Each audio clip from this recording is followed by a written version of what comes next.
Je sais que vous attendez, hein.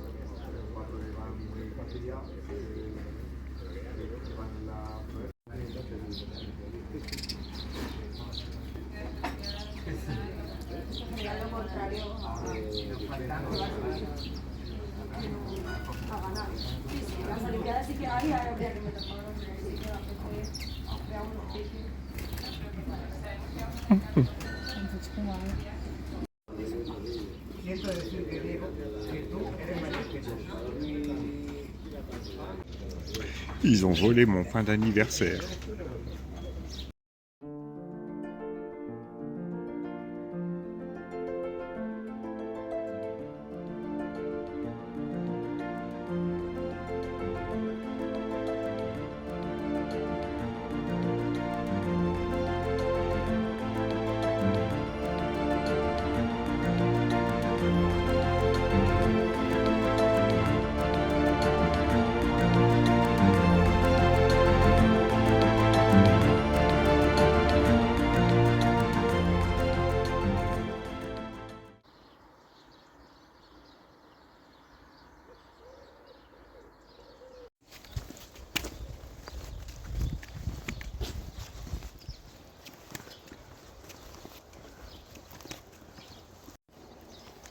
C'est parti pour 23 km jusqu'à Opedruzzo.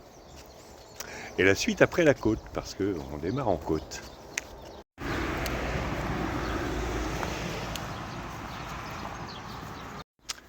Et on va commencer à s'arrêter à Arsua, à 3 km, pour prendre un café, puisqu'il n'y avait rien là où on était.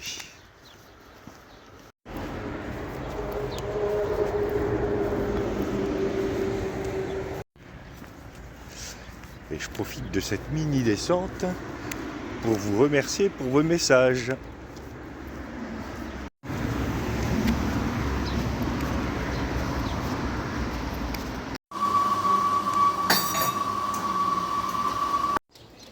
Bon, ça va, le café était pas trop loin puisqu'on était juste en bas.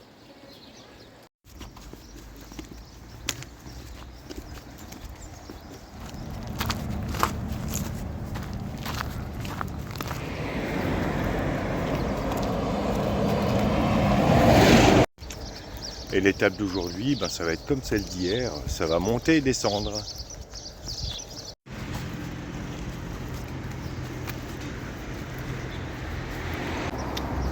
Je le trouve bien coiffé ce pèlerin.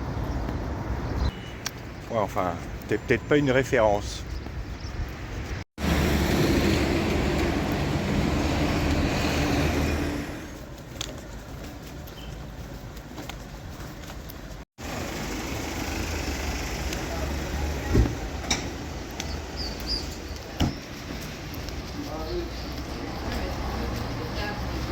On s'est fait bouchonner par des tourigrinos qui se sont fait déposer en taxi.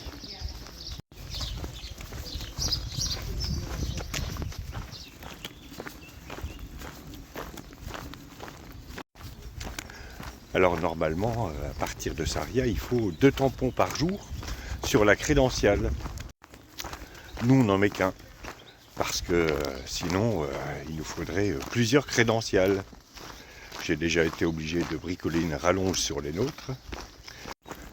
D'ailleurs, je n'ai toujours mis qu'un tampon sur mes crédentiales. Et j'ai jamais eu de problème parce que il suffit que les préposés à Santiago regardent la crédentiale, la date et le lieu de départ. Bon, il n'y a aucun problème de triche là-dessus. Donc les 2 tampons, c'est plus pour ceux qui font les 100 derniers kilomètres. Et encore, ça n'empêche pas de mettre un tampon en partant, de faire l'étape en taxi, de mettre un tampon en arrivant. Rigolez pas, j'en ai vu 2-3 faire ça.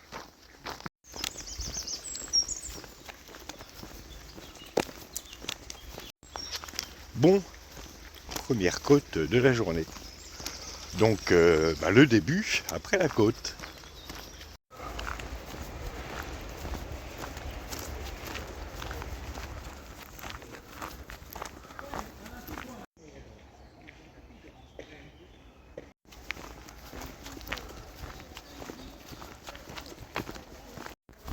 Aujourd'hui, l'étape devrait se dérouler dans ces chemins ombragés au milieu des bois.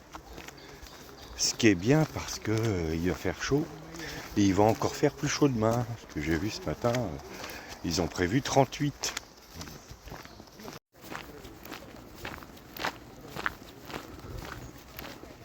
Bien, comme ça descend, je vais commencer avec les Templiers. Nous en étions restés à la commission spéciale du Concile de Vienne, durant laquelle une majorité de membres se déclarent prêts à recevoir les chevaliers de l'ordre du Temple afin que ces derniers puissent se défendre. Ce qui ne plaît que très moyennement à Clément V. Je vais encore me faire gronder par Philippe le Bel. L'inquiétude grandit au sein du concile. Le pape est en train de perdre la main. D'autant plus que 2 cardinaux meurent pendant ce concile et un autre tombe gravement malade.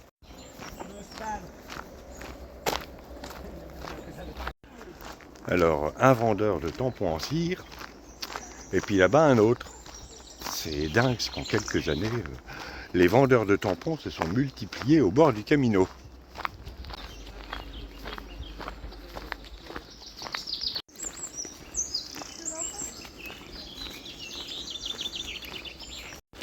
Bien, je reprends avec ce concile. Ah ben, en fait, après la côte. Et je crois que celle-là, elle est longue.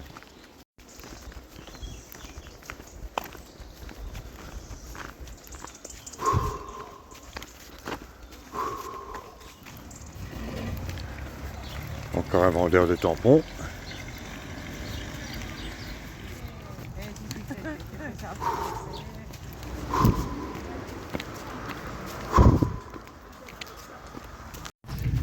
En fait, la multiplication de ces vendeurs de tampons, ça me fait un peu penser à tous ces vendeurs de tour Eiffel en plastique à Paris.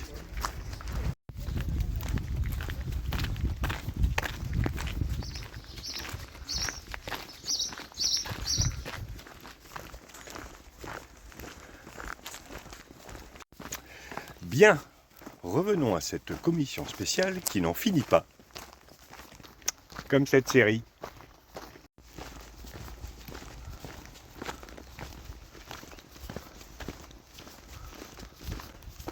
Philippe le Bel, bien évidemment, apprend que la commission traîne en longueur et qu'une majorité des clercs la composant sont prêts à laisser les chevaliers de l'ordre du Temple se défendre.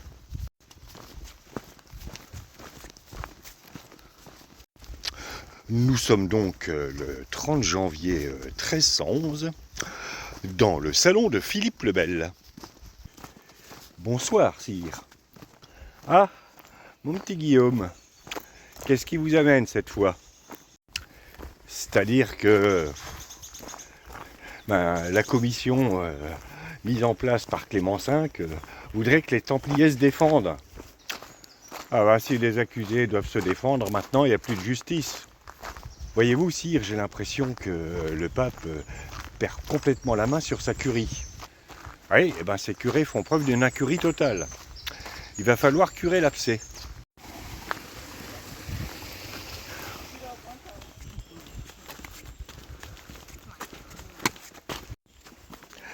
Suite après la côte.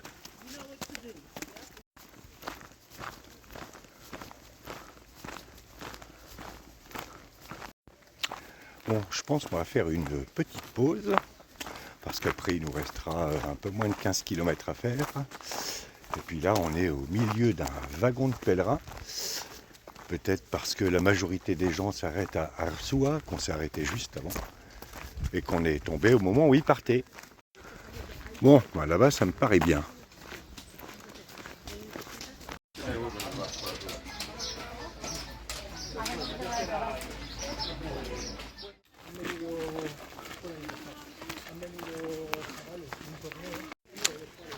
Bien, après cette pause Fanta banane, vachement diététique, il est temps de repartir et il nous reste à peu près 14 km à faire. Et Il y a beaucoup de monde aujourd'hui sur le Camino.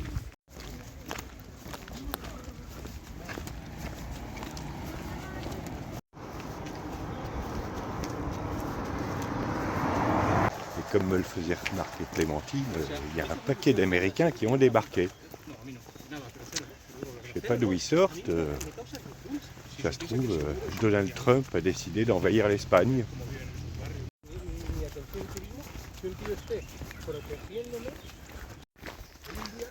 Ce que j'ai remarqué aussi, c'est que depuis la dernière fois, les enceintes Bluetooth se sont multipliées. Si bien que régulièrement, on croise des groupes avec la musique à fond. Quelque chose me dit que l'enregistrement ne va pas être simple pendant cette étape.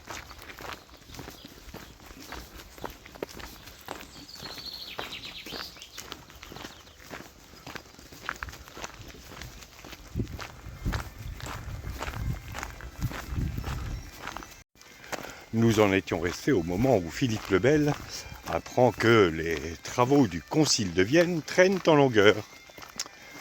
Il convoque donc des États généraux pour le 10 février 1312. Et ces États généraux ne se dérouleront non pas à Paris, mais à Lyon, histoire de mettre un petit coup de pression.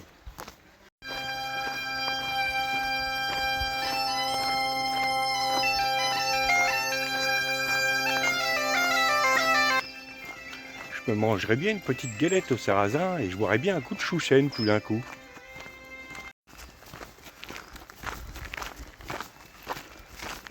Outre la convocation de ces États généraux, Philippe le Bel envoie une ambassade à Clément V. Une ambassade composée notamment d'Enguerrand de Marigny, son chambellan qui, soit dit en passant, finira pendu en 1315 après la mort de Philippe le Bel, Guillaume de Plaisant et Guillaume de Nogaret. Forcément, il est toujours quelque part celui-là.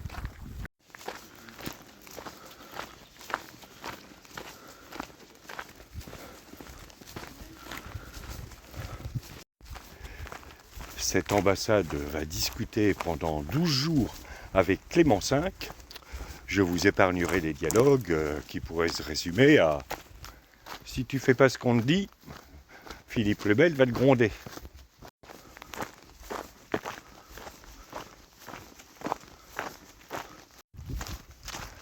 Le 7 mars, Philippe le Bel envoie une lettre à Clément V sous forme d'ultimatum, l'exhortant à supprimer l'ordre du Temple. Et surtout, Clément, n'oublie pas de me filer le pognon.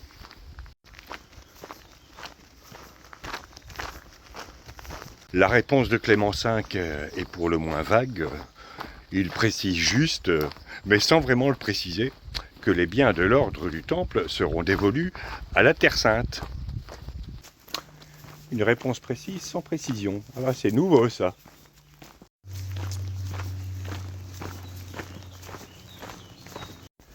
Philippe le Bel n'est pas le seul à suivre de près les négociations. Le roi d'Aragon les suit également et il signifie au concile que les biens de l'ordre du Temple ne devraient pas être dévolus à l'ordre des hospitaliers, mais plutôt à l'ordre de Calatrava. Ah bah tiens, si tu faisais une série sur l'ordre de Calatrava, t'as pas, non?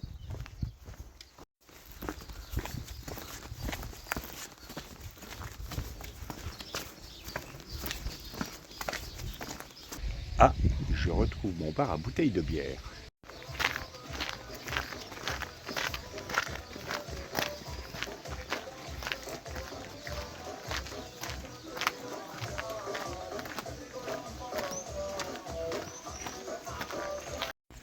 La pression, comme la bière.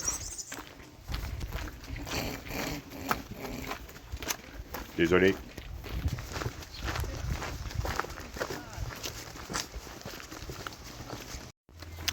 La pression se fait donc de plus en plus forte sur Clément V. Et le 20 mars, alors qu'il affirme ne toujours pas savoir s'il va supprimer l'ordre, Guillaume le Bel prend des mesures.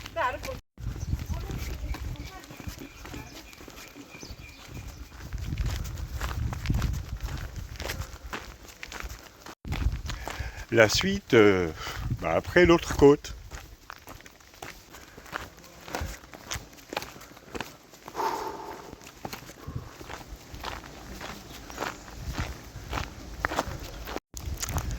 Le 20 mars 1312, Clément V ne sait toujours pas s'il va supprimer ou pas l'ordre du Temple. Du coup, Philippe le Bel débarque à Vienne avec ses 3 fils et une grande armée. Ah bah alors là, je vais vraiment me faire gronder. Aïe aïe aïe. Si je puis me permettre, votre sainteté, c'était peut-être une erreur de faire emprisonner les 2000 Templiers qui étaient prêts à soutenir leurs camarades pour défendre l'ordre. L'autre, là, il aurait moins fait le malin face à 2000 chevaliers aguerris. Oui, je sais bien, mon petit camerlingue, mais qu'est-ce que vous voulez?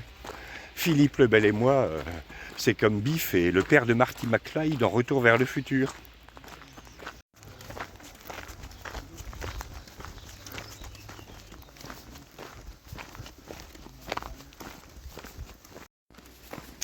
Le 22 mars 1312, Clément V tient un consistoire secret auquel assiste la commission secrète et quelques cardinaux.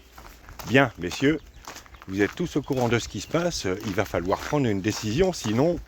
Ouais, on sait, sinon tu vas te faire gronder par Philippe le Bel.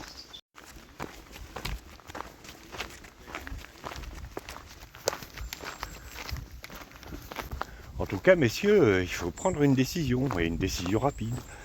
Moi, je propose qu'on passe au vote, et moi, je voterai pour la suppression de l'ordre du Temple. Ah, attendez, Saint-Père, il faut quand même que la défense puisse s'exprimer. Ah, écoutez, monseigneur, la défense, elle a eu le temps de s'exprimer depuis 1307, où ils se sont fait arrêter. Ça fait plus de 4 ans maintenant. Ah, c'est vrai, Saint-Père, vous avez raison. Ils se sont bien exprimés, écorchés vifs, avec les pieds dans les braises. Bon, évidemment, on n'a pas trop compris ce qu'ils disaient à ce moment-là. Oui, bon, ben, ça va. Si vous voulez vous battre à coups d'encensoir contre les épées du roi, vous pouvez, mais je garantis pas le résultat.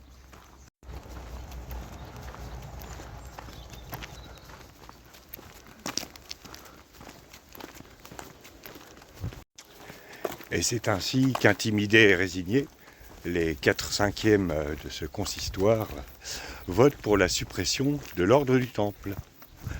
Seul l'évêque de Valence, Raymond d'Espont, s'oppose à ce vote qu'il qualifie de contraire à la raison et à la justice.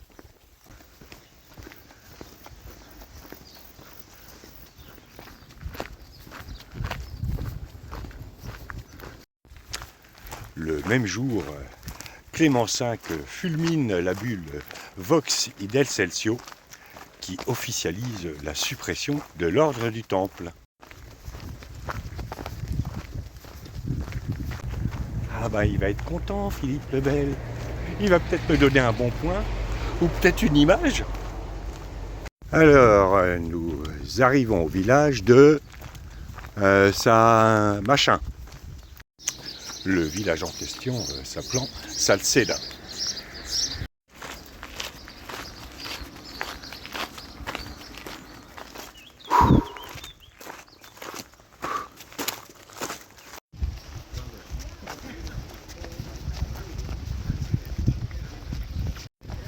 Cette ombre épaisse est la bienvenue.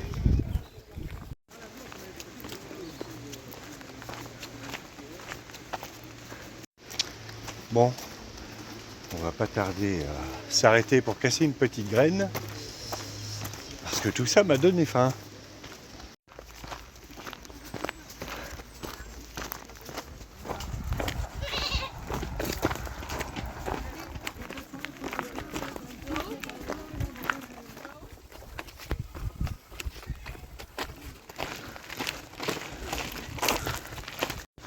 Voilà, on va s'arrêter là. Alors, sardines, patates, maïs grillé et plein de bonnes choses.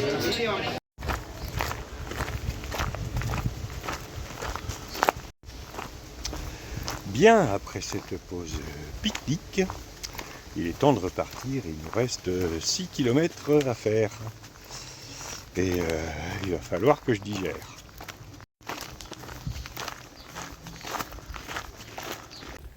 Alors on a bien pris notre temps, bien que la température est drôlement montée. Il y a un petit vent qui va peut-être nous rafraîchir un peu.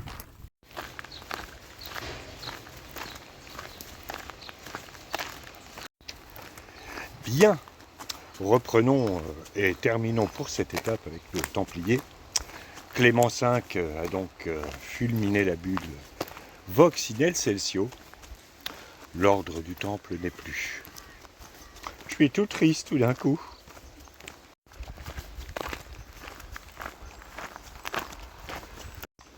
L'ordre du Temple n'est plus, mais il reste à statuer sur le sort de toutes ses possessions. Et de cela, nous parlerons eh bien, demain. Parce que là, il faut vraiment que je digère. En plus, on a une grosse côte.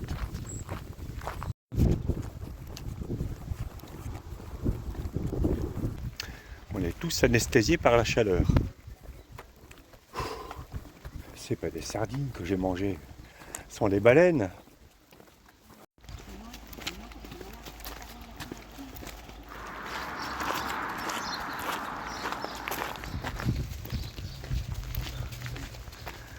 Bon, je pense qu'on a entamé la grosse descente jusqu'à Opedruzzo.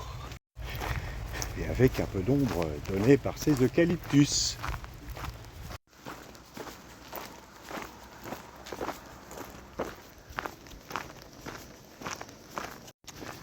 Et là, je viens de me percevoir qu'on a franchi les 1500 km de marche.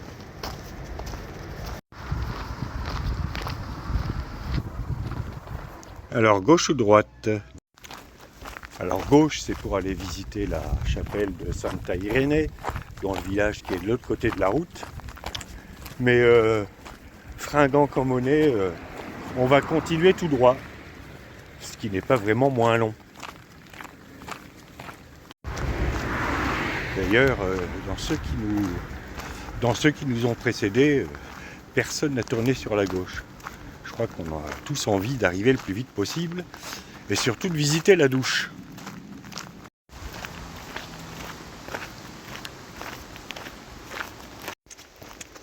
La fin d'étape se fait en mode automatique. Heureusement, ça descend.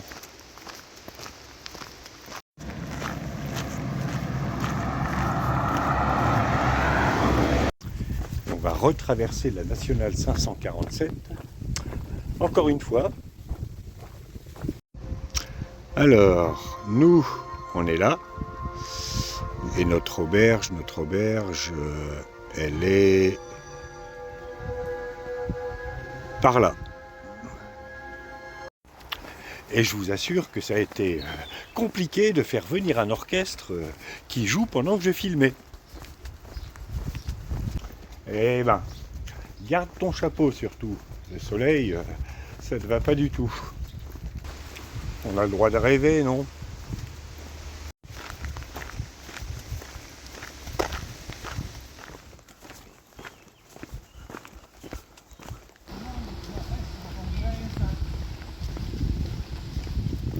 Voilà, nous arrivons à Opedruzzo. Il ne reste plus qu'à trouver l'albergue Triskel. Enfin, pardon, au Triskel. Ça construit encore de partout.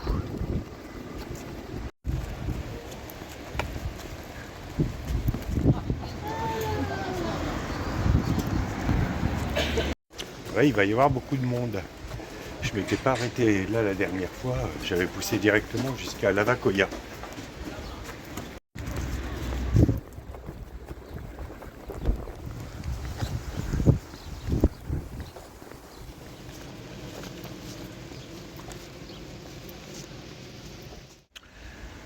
Voilà, fin de cette étape de 22 km dont la fin a été très chaude. Là, on est dans une grande auberge toute neuve qui a plusieurs dortoirs d'une dizaine de lits, qui est toute moderne. Et il y a beaucoup de monde dans le village. Bon, on aurait pu continuer jusqu'à Lavacolla, ce qui nous aurait fait 33 km, ce que j'avais fait il y a 4 ans. Et pour finir par 10 km, à condition de se lever avant que tout le monde. Donc demain, on va plutôt aller jusqu'à Montelogoso, ce qui va nous faire une quinzaine de kilomètres, un peu plus. Il faudra que je vérifie. Si bien qu'après-demain, là, il nous restera moins de 5 kilomètres. En attendant, routine habituelle. Et je vous dis à demain pour de nouvelles aventures.